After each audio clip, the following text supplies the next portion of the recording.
laging dapit hapon at malambing na hangin. Natagpuan ko ang aking anghel sa puso ng Pilipinas. Binigyan niya ako ng saya, isang pag-ibig na walang katulad.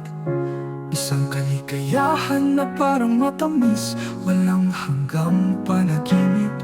Ngunit isang araw, siya'y nagpaalam, iniwan akong nag-iisa. Sa ilalim ng luha ang langit, puso ko wasak, kaluluwa'y sugatan.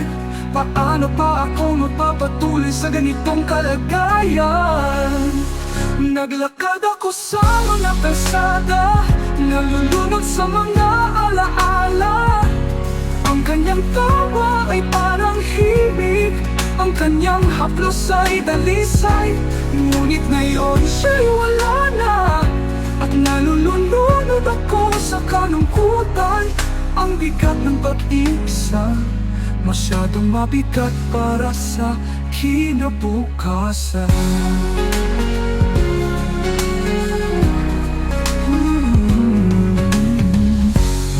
Ako sa gilid ng lumang tahimik na tulay, ang ilog sa ibaba'y bumubulong ng walang hanggang pahinga. Ngunit habang naghahanda ko sa huling hakbang, may mga tinig na tumawag, nagmamakaawang huwag kalimutan. Ngunit isang araw siya'y nagpaalam, iniwan akong nag-iisa. Sa ilalim ng luha ang langit, puso ko'y wasak, kaluluwa'y sugatan. Paano pa ako magpapatuloy sa ganitong kalagayan? Naglakad ako sa mga kalsada, nalulunod sa mga alaala.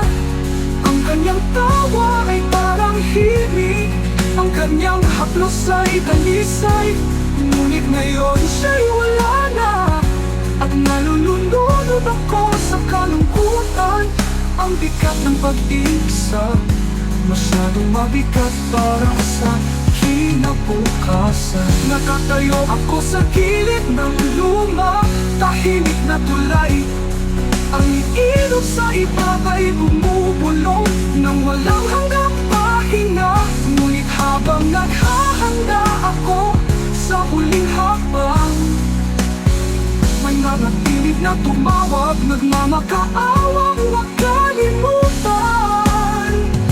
Ang buhay ay may halaga pa, sigaw nila. Huwag mong hayaang mawala ang iyong liwanag. Hinawakan nila ang aking kamay, binigyan ako ng pag-asa. Sa kanilang mga salita, natagpuan ko ang lakas na lumaban.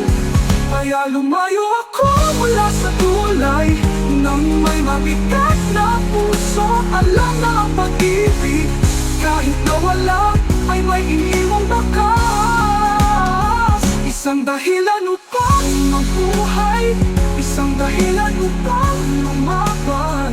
Sa pinakamadilim na gabi, may liwanag pa rin.